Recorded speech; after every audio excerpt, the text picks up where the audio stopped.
Bienvenidos mis queridos telepensantes. Esta columna sale día viernes porque quiero que reflexionemos antes de ir a votar.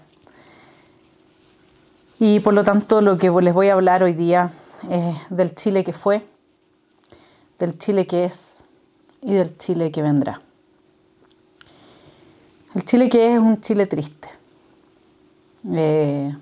Tenemos que los mismos consejeros del Colegio de Abogados hace 1 o 2 semanas atrás, ¿no es cierto?, advirtieron sobre la preocupante violación sistemática al Estado de Derecho.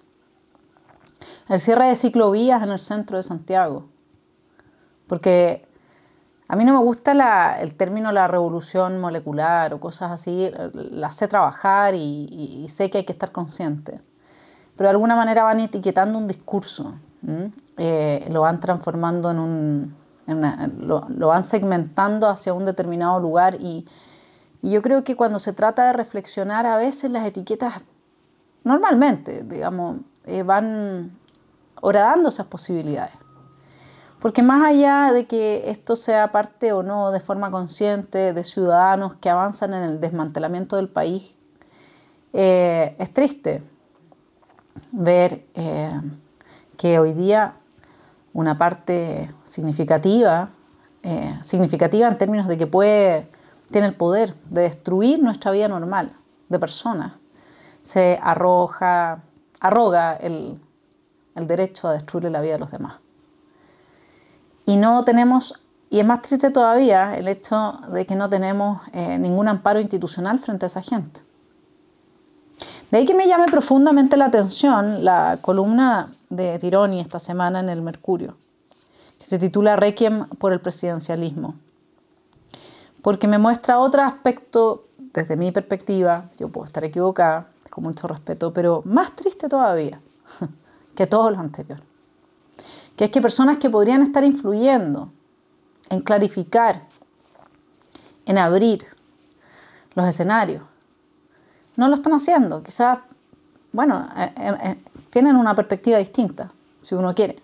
Pero uno no puede decir, como dice él, que el presidente es el guardián de la Constitución solamente porque no quiere que le quiten la atribución de decidir sobre determinadas materias. Y porque va al Tribunal Constitucional, que fue una farsa esa cuestión. Uno no puede decir eso. Yo, francamente, un presidente que es guardián de la Constitución es un presidente que hace uso de las facultades que le otorga la Constitución para mantener el orden, la paz y la seguridad dentro del país, porque entonces si es que ese bien básico no lo va a entregar el Estado de Chile, entonces por favor dejen de cobrar impuestos y váyanse todos para la casa y déjennos a nosotros lo que se llamó la autotutela. No es autotutela, es nuestro derecho a autoconservación el que nos están quitando. Cuando ellos andan con guardaespaldas, con gente armada, ellos se enfrentan a un país que tiene un deterioro importante en términos del crimen, del narcotráfico, etc. Y a nosotros nos dicen que no podemos portar armas, pero a los criminales no los meten presos con todas las armas que les encuentran. Eso es no respetar el Estado de Derecho. Eso es no ser guardián de la Constitución. Y yo acá no le estoy echando ninguna culpa al presidente. Creo que la ha tenido bastante difícil y por otra parte, bueno, él tampoco ayuda mucho y en eso la columna de Tironi sí muestra algunas facetas de él en que efectivamente se podría quizás haber hecho mejor. Pero claro, después de la guerra somos todos generales.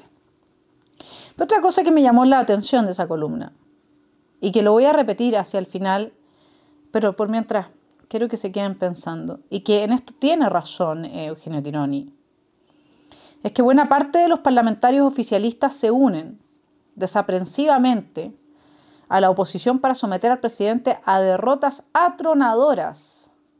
Y esto, dice Tironi, no había pasado antes en la historia del país. Esa buena parte de parlamentarios que han asistido al descalabro que estamos viviendo, descalabro que se muestra en cosas tan simples como que hoy día hay ciertas zonas de Santiago a las que no se pueden visitar. Los que luchan por la dignidad y la igualdad, lo que generan es segregación y desigualdad. Y no tiene nada que ver con dignidad, ¿no es cierto? Un país en el que los ciudadanos no tienen la libertad mínima de movimiento, ni donde viven con miedo. ¿O ustedes creen que parte importante del apruebo no se explica porque la gente tenía miedo y pensó que con esto se iba a acabar la violencia? Por favor. ¿Y la encuesta Academ hizo la pregunta? Preguntó, ¿usted votó? ¿Por qué votó? ¿Votó por miedo? Porque esa opción no estaba. Entonces, pero la paz no llegó. Eso lo sabemos. Así es que el otro aspecto que quería comentar de esta columna es que no es el punto de que el presidencialismo esté agotado por una falta de legitimidad de quien hoy día ocupa ese cargo. El presidencialismo está agotado porque sabemos muy bien, y yo me imagino que Eugenio Tironi debiera saberlo, que un sistema electoral como el que se impuso en 2015, si no me equivoco la fecha, no puede convivir con un sistema presidencial sin hacer agua. Quienes participaron en ese proceso pueden sentirse los parteros del nuevo Chile. Vamos con el nuevo Chile. Decía Tomás Moschetti en una de sus muy brillantes columnas: estamos ante el fin de la revolución que comenzó el 11 de septiembre de 1973. Son sus creencias, su arquitectura jurídica y sus fundamentos económicos los que van a cambiar. Hablemos del Chile que fue en el siglo XX. Fue un Chile con un modelo de sustitución de importaciones que tenía un alto gasto fiscal en políticas sociales. Les leo. Entre 1935 y 1955 el gasto público se duplicó. Hacia 1955 representaba el 15% del producto en comparación con el 5% de la década del 30. Entre 1920 y 1970 el gasto social por persona creció casi 5 veces, mientras el producto lo hacía solo 2 veces. Así el gasto social creció más rápido que el crecimiento económico, un poco lo que está pasando ahora, ¿no es cierto?, situando a Chile como el país latinoamericano con el porcentaje del producto más alto destinado al gasto social. Entonces nosotros estábamos fantásticos. ¿La respuesta a nuestros problemas es aumentar el gasto social? No. A comienzos de los 70, más del 40% vivía marginado en la pobreza y Chile ocupaba uno de los últimos lugares en relación a otros países latinoamericanos en mortalidad infantil y años de escolaridad, etc. Lo que les quiero decir, mis queridos telepensantes, es que toda la gente que hoy día cree que las soluciones pasan por un mayor gasto fiscal, están equivocados. La experiencia histórica así lo muestra, la experiencia de los países vecinos así lo muestra.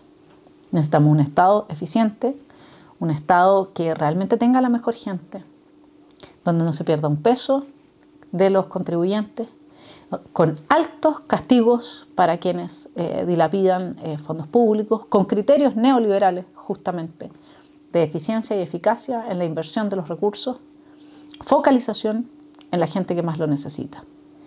De toda esta discusión y este jaleo de la renta básica, lo único que hay que analizar es que esta es una estrategia.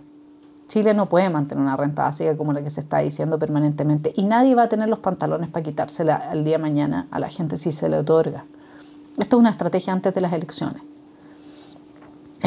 Una estrategia para desmantelar toda posibilidad de la derecha de dar una respuesta ante un ofertón como este.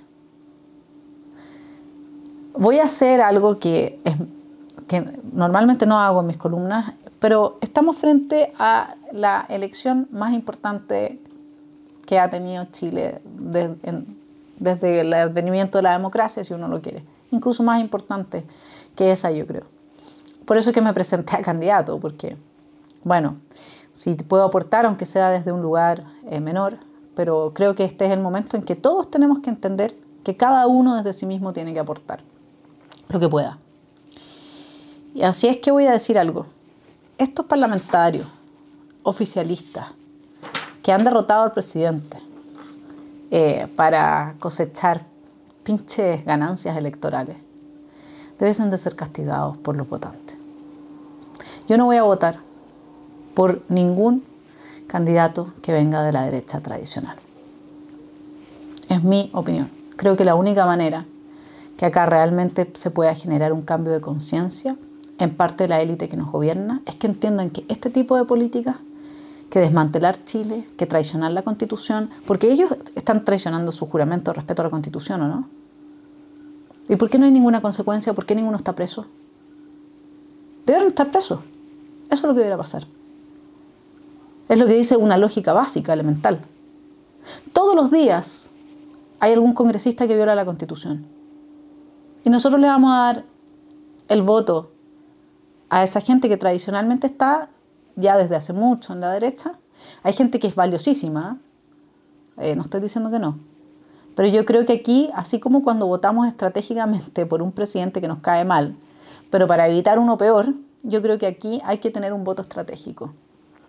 Al menos para mí, en mi caso, yo voy a votar solamente republicano, creo que es la única opción, porque fuera de que hay mucha gente buena también y vienen desde fuera del espectro, creo que hay que darle una lección a toda esta derecha acomodaticia que está segurísima de que más pobres vamos a ser más felices. Sigo con el análisis. Nos dijeron y nos mintieron, nos dijeron que el ladrillo era un modelo neoliberal, ¿no es cierto? Veamos entonces. El ladrillo, primero que todo, fue concebido inicialmente como un programa económico para un posible segundo gobierno de Jorge Alessandri, no tiene nada que ver con Pinochet. Su elaboración se inició en 1969 a cargo de Emilio Sanfuentes Vergara, junto con Sergio de Castro, Pablo Barahona, Sergio de la Cuadra, Delio Pipino, Juan Carlos Méndez, José Garrido y Armando Dussaliant. Desarrollaron entonces los pilares de este programa económico para sacar a Chile del estancamiento, la crisis que estaba ya en ese momento antes de Allende. ¿Cuáles eran los principales problemas que enumera el ladrillo? Baja tasa de crecimiento, estatismo exagerado, escasez de empleos productivos, inflación, atraso agrícola y existencia de condiciones de extrema pobreza en sectores importantes de la población. Esto antes de Allende. De ello se derivan como efecto una mala asignación de los recursos productivos, limitado desarrollo del sector externo, bajas tasas de crecimiento de los recursos productivos, acción indebida de grupos poderosos, déficit fiscales, cambio frecuente de políticas económicas, mal uso del poder político, déficit de abastecimiento alimenticio, o sea, hambre. O sea, todo este aumento del gasto social se tradujo en hambre. ¿Se entiende? Y todavía hay gente que le cree la moralina a la izquierda, si la izquierda sabe perfectamente que esto es así. Pero lo que pasa es que ellos en este tipo de esquemas son los cerdos de la granja de Orwell que ocupan las mejores posiciones y privilegios. Vaya y revise quiénes eran los que tenían las mejores pensiones de la época. Los políticos. Y hay gente que les cree, es notable. Entonces, ¿cuál es el objetivo que se plantea el ladrillo? Obtener una tasa de desarrollo económico alta y estable a través del tiempo dentro de un régimen verdaderamente democrático que asegure el pleno goce de los derechos ciudadanos a mayorías y minorías. Bien. Ahora, nos dijeron que esto era neoliberal, laissez-faire, y que lo demonizaron siempre, aprovechándose de la ignorancia de nuestro sector, que por lo demás, en lugar de tener a la mejor gente que puede tener representándola, se mueve mucho por el pituto, ¿no? Ese es un problema. Yo diría que ese es un tremendo problema. Las personas, cuando llegan a sus cargos por pituto, en lugar de por mérito, no los aprecian, no dan lo mejor de sí. Y nuestro sector tiene que aprender esa lección, ¿no? Por un pituto hay que terminar con esa dinámica. Porque, fíjense, les voy a leer acá. Las consideraciones sobre el estatismo que hacen los autores del ladrillo no deben llevar, estoy citando el ladrillo, a la errada conclusión de que el Estado debe marginarse totalmente de cualquier acción en el campo económico. Muy por el contrario, estimamos que compete al Estado la dirección superior de todo el sistema económico, la fijación de las metas globales, la determinación del marco institucional, el establecimiento de mecanismos de planeamiento y control y el desarrollo de la infraestructura y de aquellas actividades en que el beneficio social sea mayor que el beneficio privado, etc.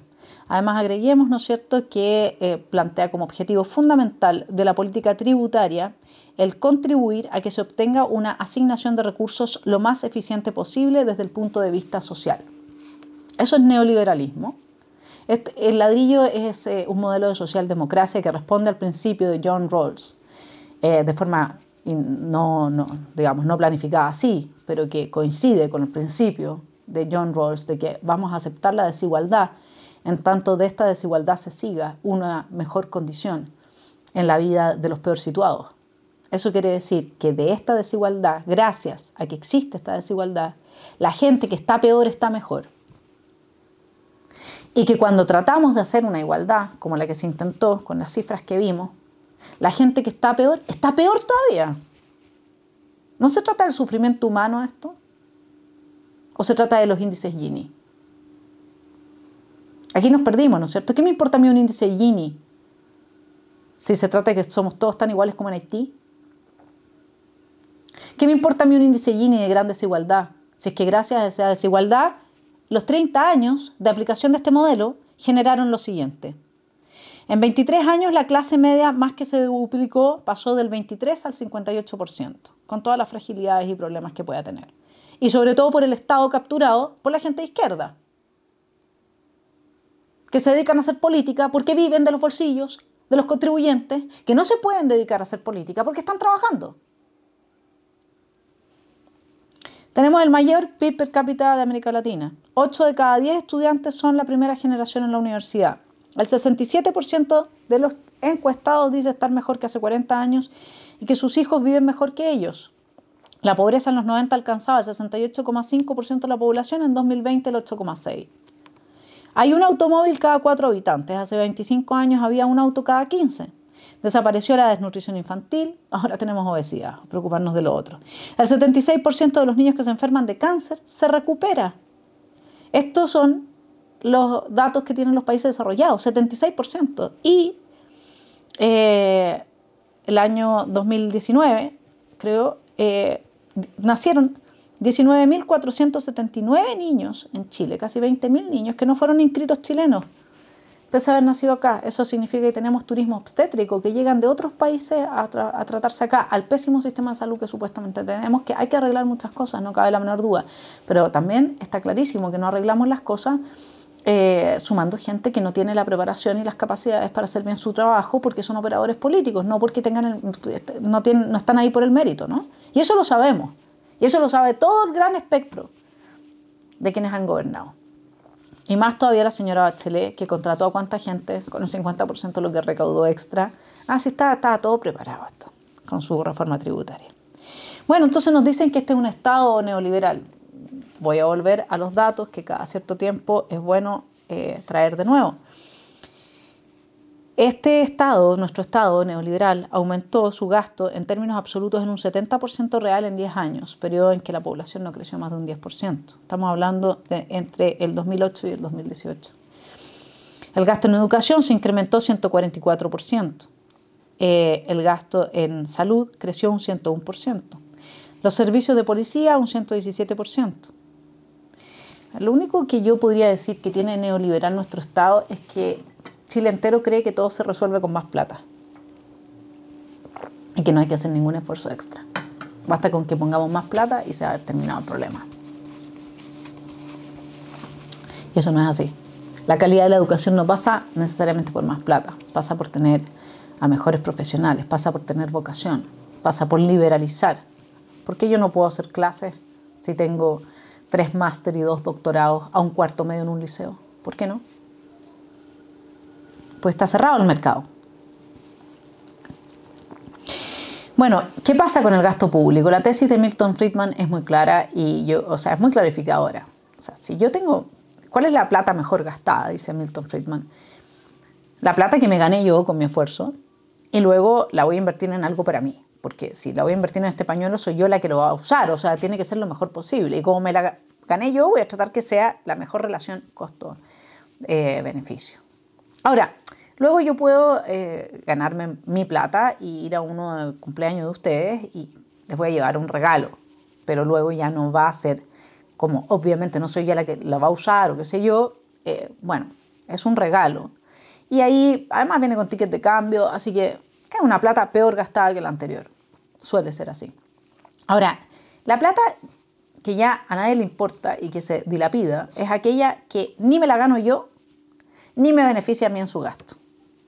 Y eso es lo que pasa con la plata que pasa por manos del Estado. Chile es el único país que yo conozco donde se habla de subir los impuestos y la gente no sale a protestar.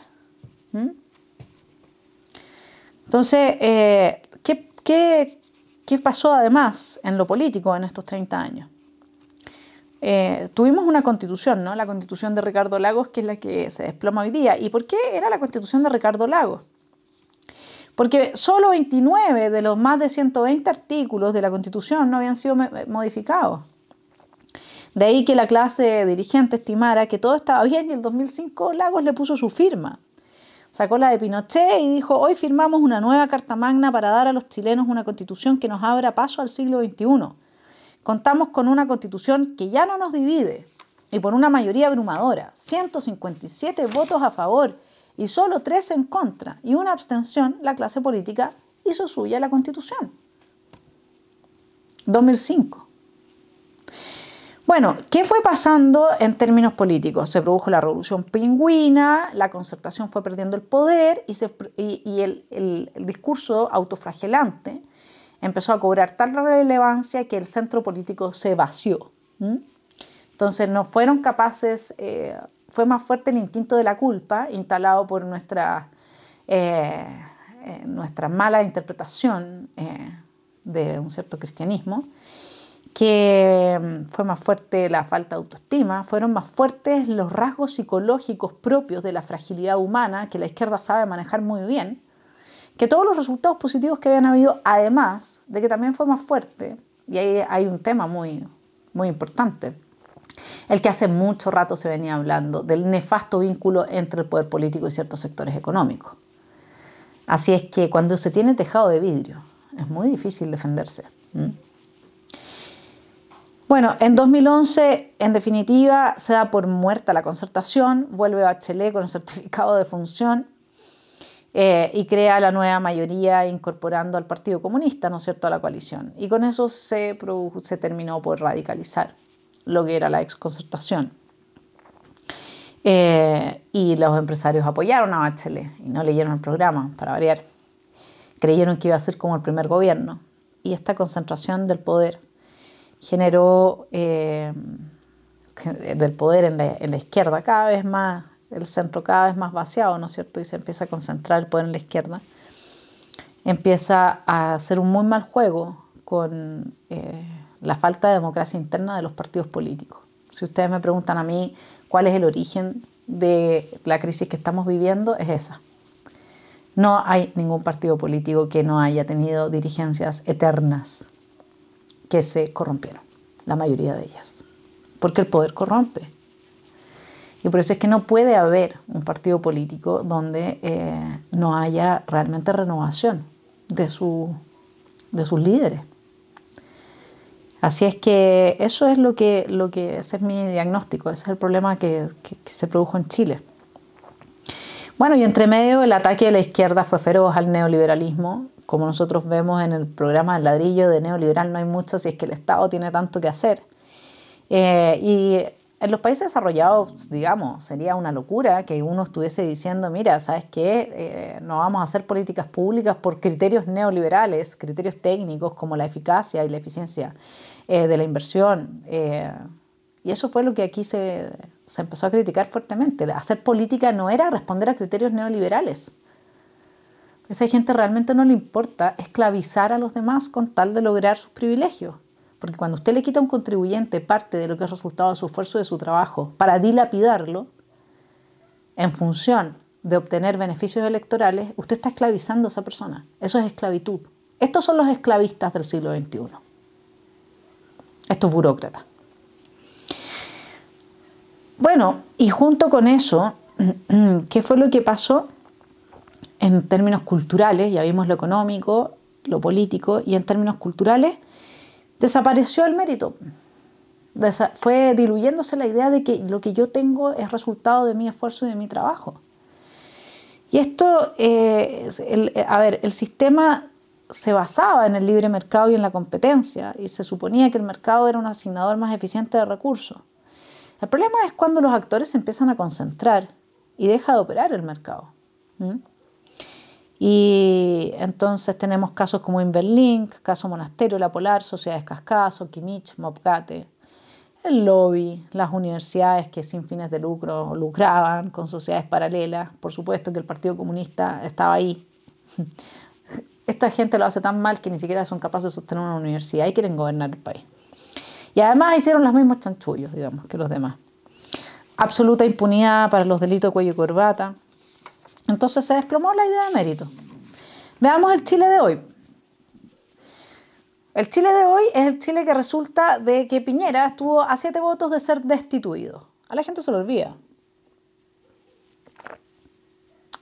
Y lo que tenemos es que se está intentando cambiar el modelo subsidiario por un modelo de Estado garantista, que nosotros hemos trabajado acá desde Luigi Ferrajola, y ese es el fundamento para el ingreso universal del que se está hablando. En el fondo lo que se plantea es que ese ingreso universal se va obviamente a obtener de las contribuciones, es decir, del esfuerzo y del trabajo de los demás, y que el punto es cómo llego yo a justificar un Estado con esos niveles de impuestos expropiatorios, como el royalty que se quiere imponer.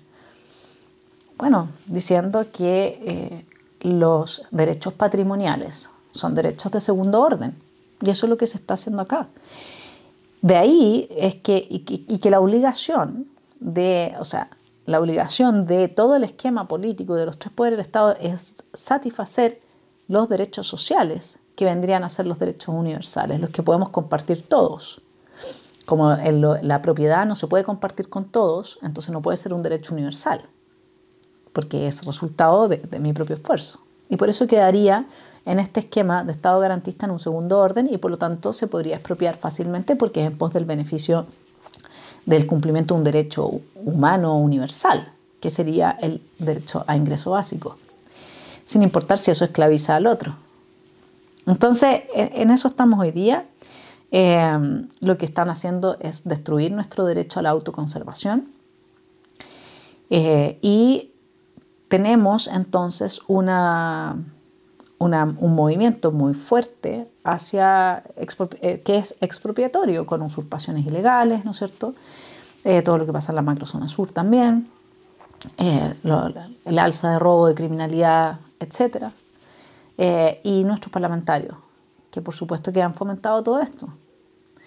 No todos, pero una parte importante. Y por eso es que yo soy de la idea, y lo voy a repetir varias veces en esta columna, que aquí hay que hacer un voto estratégico y no hay que darle un solo voto a la derecha tradicional, por mucho que entre medio hayan buenas personas y gente capaz. Esa es mi visión, porque aquí debería haber un castigo al sector completo por haber avanzado un acuerdo para una nueva constitución que nos puede dejar en una crisis muy profunda, y no tenemos ni siquiera los resguardos institucionales hoy día para mantener la paz en el sur del país.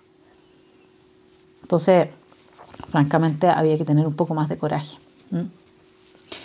Entonces, imaginémonos ahora que garantizamos los derechos sociales en este nuevo modelo de Estado garantista. Imaginémonos lo que va a pasar con la inmigración, entonces.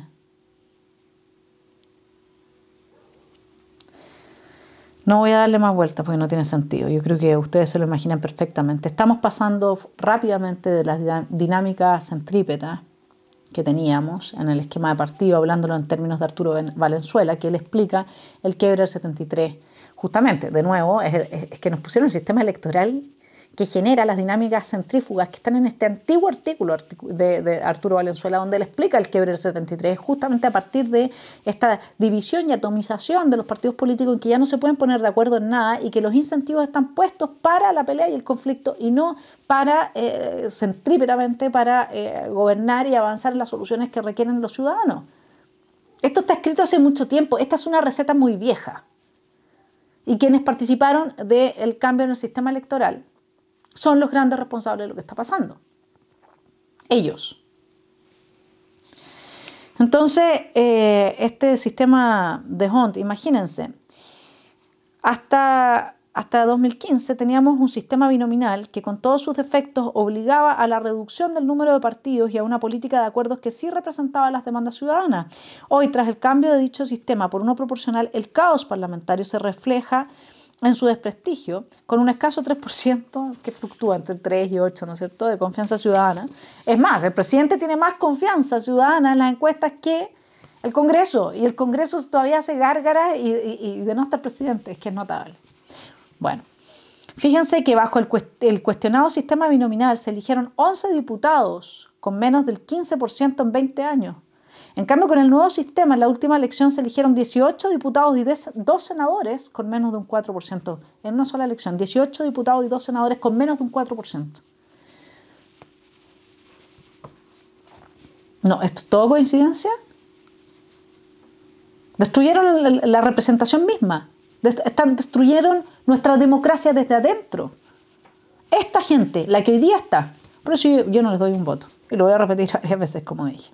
Hoy día tenemos 17 partidos políticos. Bueno, en términos de culturales, lo que va pasando es que se va instalando un emotivismo político muy fuerte, esto a partir de todo este discurso autoflagelante, etc.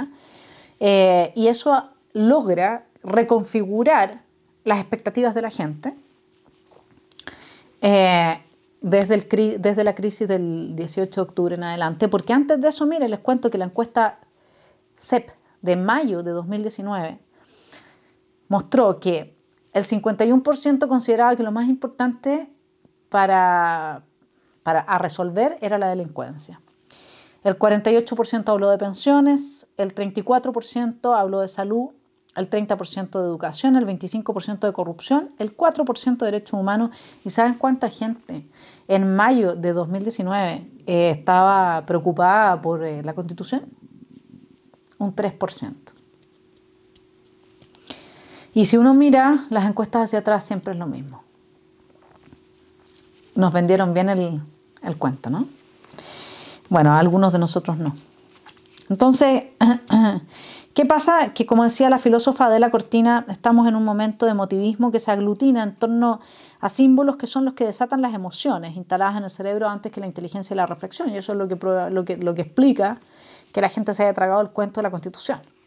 Porque se transformó porque apeló a los dos incentivos y estímulos desde los cuales responde un ser humano. Sus intereses, piensan que van a tener mejor calidad de vida en términos materiales, cuando lo único que va a generar es incertidumbre y con eso una gran crisis económica que ya está, digamos, por el tema pandemia, y sus emociones. Y ahora todos vamos a vivir unidos y en un gran hogar y en una gran casa, qué sé yo, cuando en realidad se está postulando gente que es tan violenta y que no tiene absolutamente ningún ánimo para el diálogo, que si los electores los eligen, vamos a tener un problema mayor. No va a haber ninguna casa y ningún hogar de ningún tipo.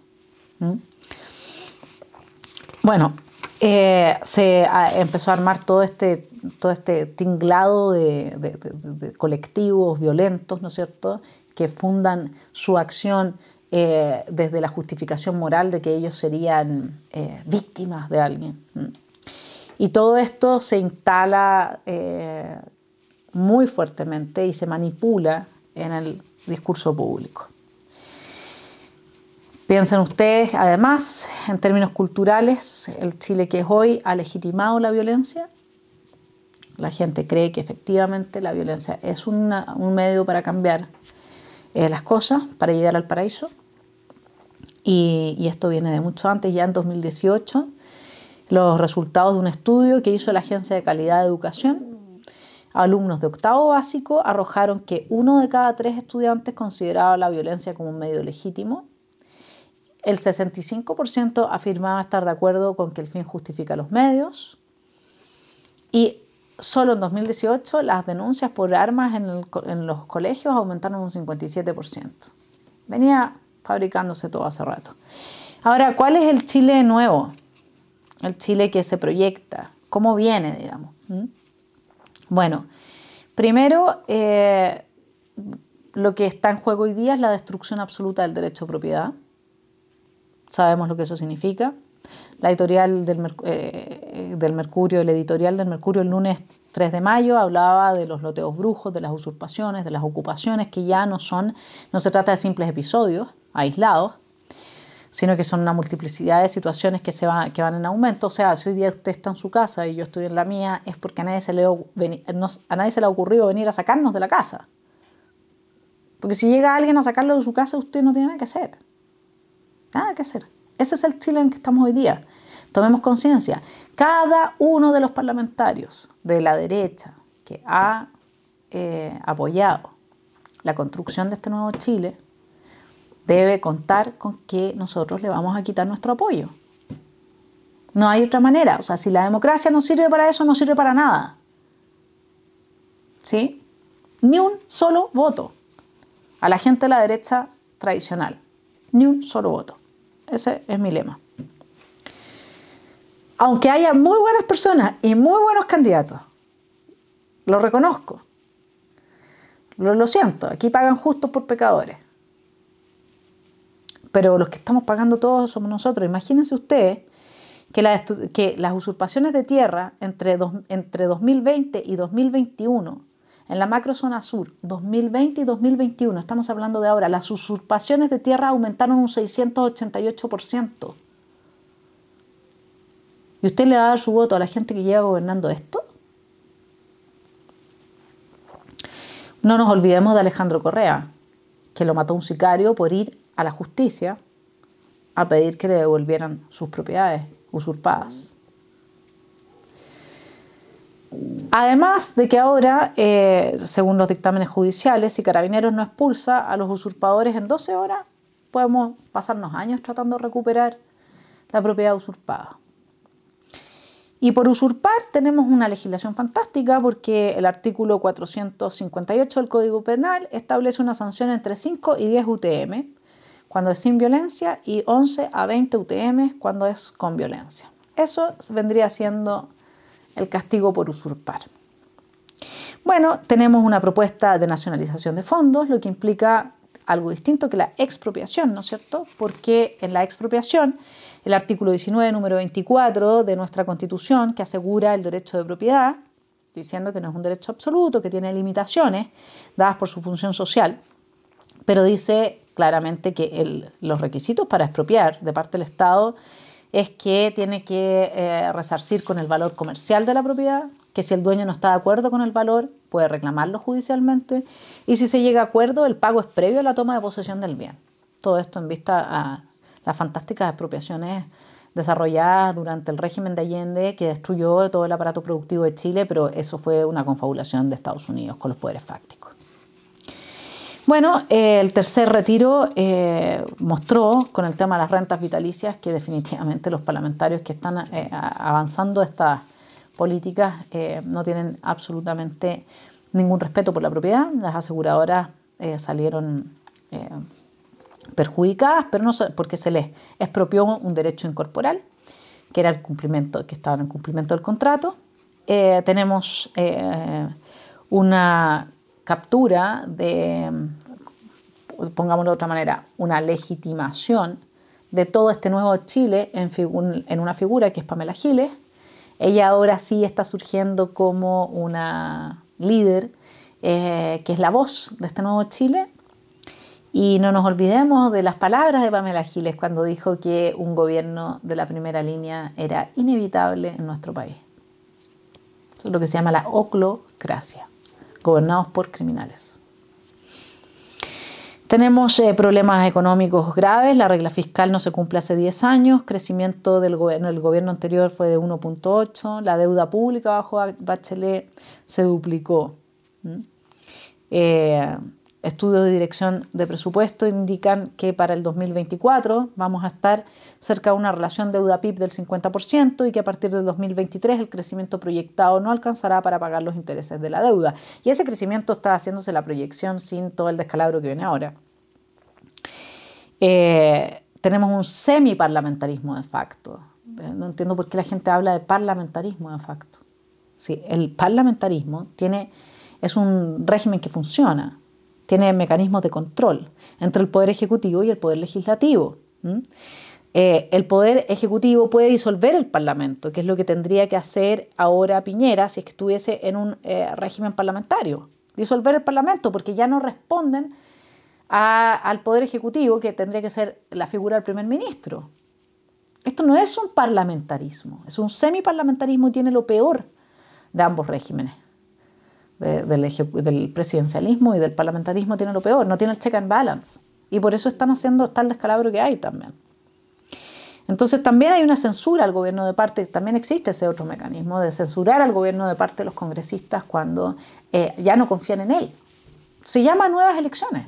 Se hubiese llamado nuevas elecciones en lugar de poner nuestra Constitución sobre la mesa para el 18 de octubre.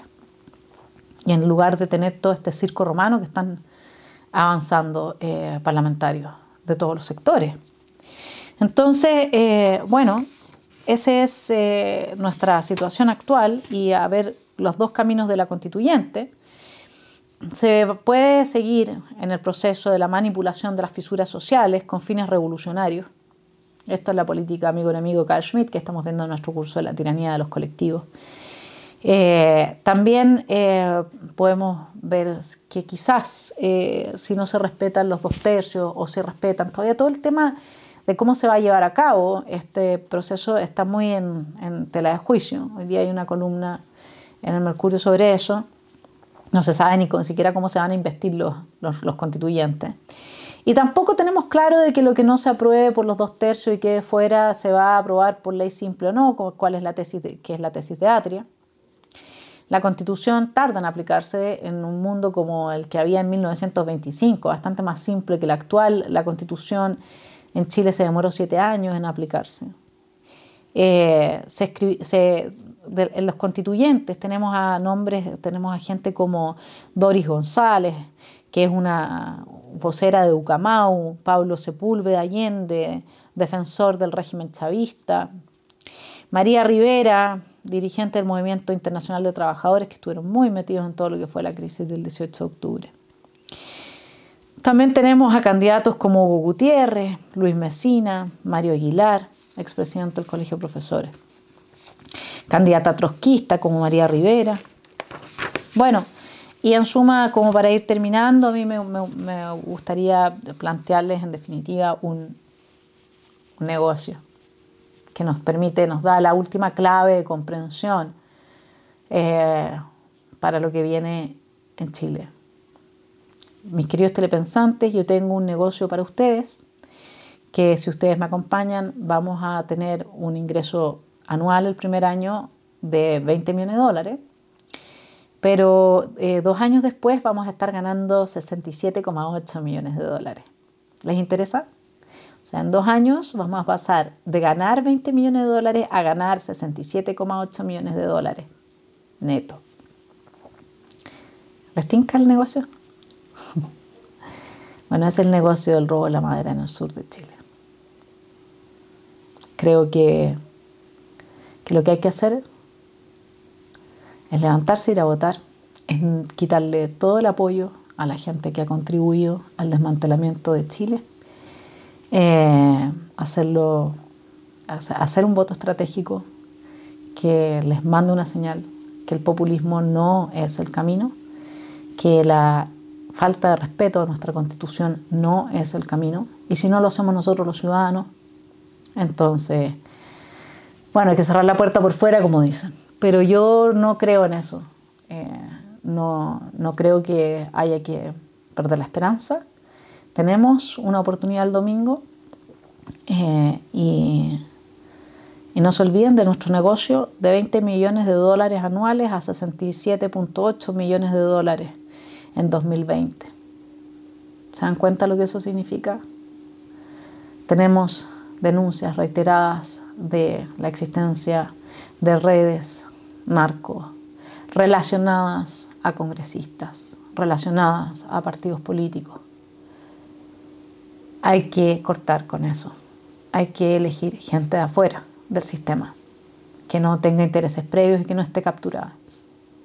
Hay que realmente darle una lección a esta clase política, que salvo excepciones, a quienes les mando mis felicitaciones, porque hay gente que realmente se las ha jugado.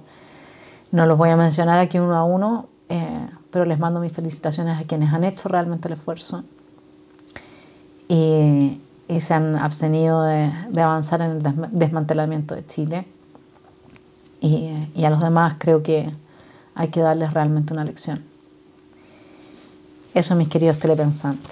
Los dejo pensando. Gracias a quienes me apoyan por Patreon. Los invito a suscribirse, a apoyarme. Y ahí conversamos la próxima semana, que va a estar muy interesante. Creo que el camino, como dice Hannah Arendt, es el de pensarse a sí mismos como los actores de una vida interesante. Nadie le escribiría una biografía a su perro, o a su goldfish, o a su tortuga, o a su gato. Escribamos la nuestra. Juguémonosla, hagamos cambios importantes, no perdamos nuestro país, pongamos el coraje sobre la mesa y salgámonos de nuestra zona de confort y de la moralina buenista de no, pero es que mira, ellos son tan extremos. El único extremo que hay aquí es la gente que viola la Constitución, congresistas que están recibiendo sueldos millonarios por desmantelar nuestro país, por avanzar los retiros de los fondos de pensiones. Eso es extremo. Aliarse con la oposición marxista es extremo. Pensar y decirnos y proponernos que siendo más pobres vamos a ser más felices, como si la pobreza no estuviera vinculada al crimen, al narcotráfico, a la trata de blancas y de niños, redes sexuales de niños. Eso es. ¿Vamos a ser más pobres pero más felices? Eso es ser extremo. He dicho. Que tengan muy buen fin de semana.